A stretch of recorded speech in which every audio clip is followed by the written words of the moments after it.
Okay, here's a recipe for a very simple and easy way to cook a whole chicken, and it's called spatchcock chicken. So what is a spatchcock chicken? Spatchcock chicken is basically a chicken where the center part here of the back is removed and it's lying flat. So this helps when you're going to be barbecuing it because it's going to be one flat surface rather than having to deal with this cavity and only the bottom of the chicken is cooking. So this really lends itself to a faster as well as a more evenly cooked chicken so that you won't end up with parts that are too dry. I'm going to teach you how to spatchcock a chicken and then a very simple marinade, and then allow the chicken to marinate overnight or even 48 hours, and then put it on to the barbecue or in the oven for a nice meal. So this is a 5-pound chicken, and I want to give you an understanding of how much ingredients you need to marinate a chicken so that you don't have to keep using a specific recipe. For this 5-pound chicken, in order to spatchcock it, here's the back of the chicken and here's the breast. So you can always tell the breast because it's a lot meatier. And we're not going to cut through the breastbone because ultimately what we want is the entire breast to lay flat on the flat surface so that this part can cook evenly. So we're going to turn it over so the back side is up. And here is the butt. And then along here is the spine. What we're going to do is take a pair of kitchen shears, and to the side of the spine are the rib bones. It's easier to cut through them rather than the actual spine because the bone on the spine and the neck here is a lot denser. I'm going to cut along here.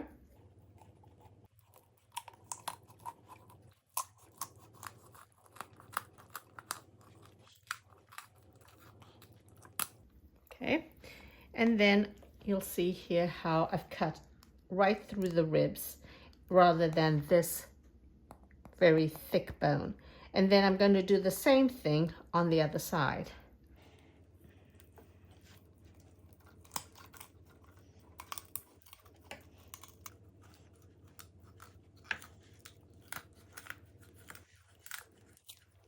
Okay, and this is the back. Don't throw this away. Use this for soup stock. Now what I'm going to do is flatten this. The easiest way to flatten this is to slit right here where you have the breastbone. So I'm going to take a knife and basically with the base of the knife here, just slice it down there, and you can see I've just cut right through it.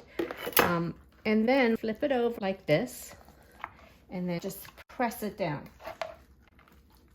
So now you have a really flat chicken, and all the undersides will cook evenly rather than having a whole chicken with the cavity.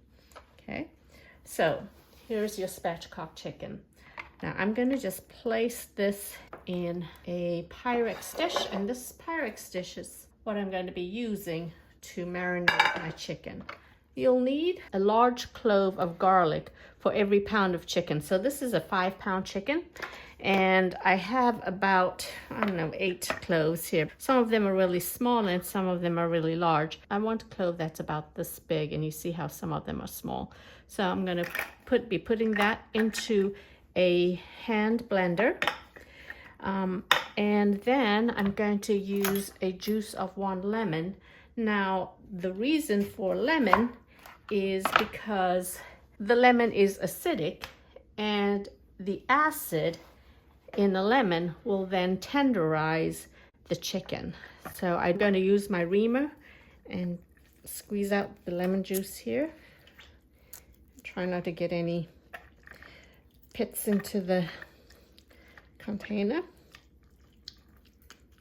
So I have my garlic, I have my lemon juice, and I'm going to put about 2 tablespoons of olive oil for my 5-pound chicken. And just a little less than a teaspoon of salt per pound. So for this 5-pound chicken, I'm going to put 4 teaspoons of salt and a quarter of that for the pepper. So I'm going to put 1 teaspoon of pepper and half of my salt in for my herbs. So for this oregano, I'm going to put 2 teaspoons of oregano, 2 teaspoons of paprika, and because I like spicy, I'm going to put some cayenne pepper. So depending on your spice level and how much heat you can tolerate, you can decide how much you want. So for this one, I'm putting half a teaspoon. Now I'm also going to be putting in some rosemary, and this is actually fresh rosemary, and I like rosemary. This is probably about an 8-inch sprig of rosemary. It's pretty bushy too. And what I'm going to do is strip it from the top down, and you'll get most of the rosemary leaves coming out of the stalk. So I am going to use 2 of them. So here's the container of herbs and spices, lemon juice, and olive oil, and definitely the fresh garlic, don't forget that. And I'm going to blend this so that it becomes a paste. And now we have this delicious marinade here. So here's my chicken. If you don't want to use a Pyrex, you can always put this into a large Ziploc bag. A gallon Ziploc bag might fit a small chicken in, but if you get to like the 4-pound range, it might be a little too big, but it does take up less space in the refrigerator. So now you have this marinade. Rub this all over the chicken.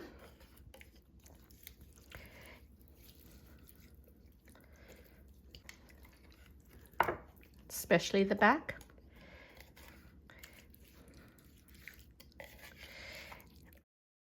And then marinate this at least overnight, or 24 hours, or even 2 days, 48 hours before grilling it in the oven or barbecuing this outside. So you just want to make sure that it's just well marinated here. So most of the parts of the chicken should look a little orange from the paprika. Okay, and just going to cover this, and then every so often you can turn it so that it gets evenly marinated. So that's the marinated spatchcock chicken. This spatchcock chicken has been marinating in the refrigerator for 2 days, and I have just taken it out of the refrigerator, but it has been sitting out at room temperature for about an hour. And then I am going to show you what it's going to look like on the barbecue. You can either grill this or put it on the barbecue, but this time I'm going to put it on the barbecue. On our barbecue, you can use a grill plate, or this is a veggie grill plate. Place it down here, and this will make turning the spatchcock chicken over a lot easier than if you had to use a spatula. Here is the spatchcock chicken. What we're going to do first is barbecue it with the flesh side down and the skin side up. What happens when we do this is that at the end, when the chicken is cooking on the skin side, it'll then crisp, rather than having it crisp first and then lose its crispiness as the underside, which is really the flesh, is cooking. And I'm going to save this because I'm going to use this juice to baste it when I flip the meat side up. So it's going to sit like this, and I'm going to cook this for 20-25 minutes on medium high, so that it'll be around 375 degrees. All right, so it's been 20 minutes, and this is what our chicken looks like. And what I'm going to do is now flip it over. And the easiest way is, because we have this vegetable grate, it's a lot easier to flip over because I'm going to just flip the grate out. Let's do another trick, and that is put another grate over here and take some oven gloves, just flip it completely onto the next grate. So flip it over and put it on here. So that's what our chicken looks like right now. Okay. See, so once it's on this grate, it's easy to maneuver. And this is the marinade, and I'm going to baste this part of the chicken with the marinade. I'm going to keep the skin dry because then it's going to crisp up.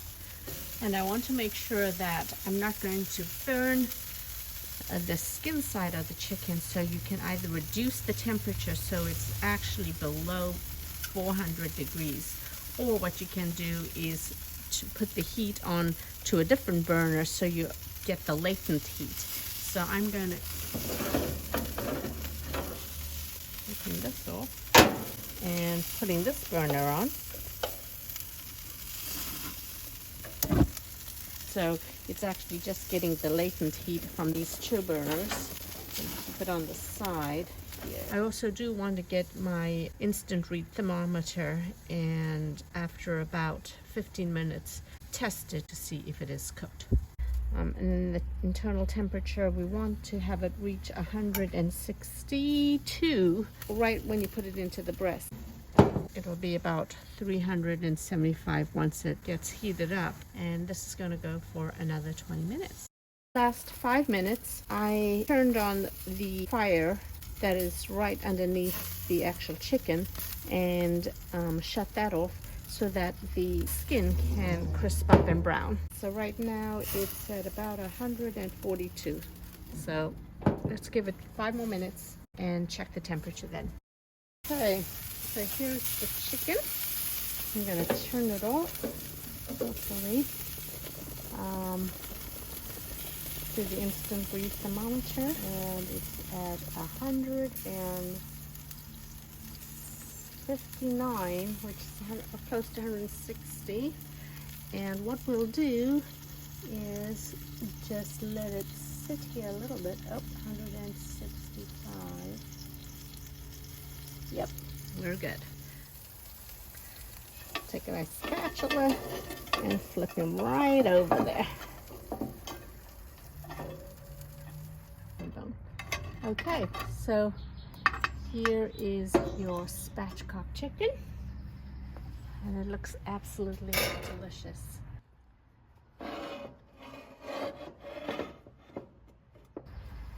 And the juices are running clear, which means it is cooked.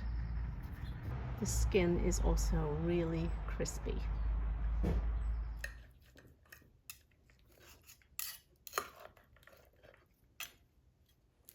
This spatchcock chicken has the most amazing flavor.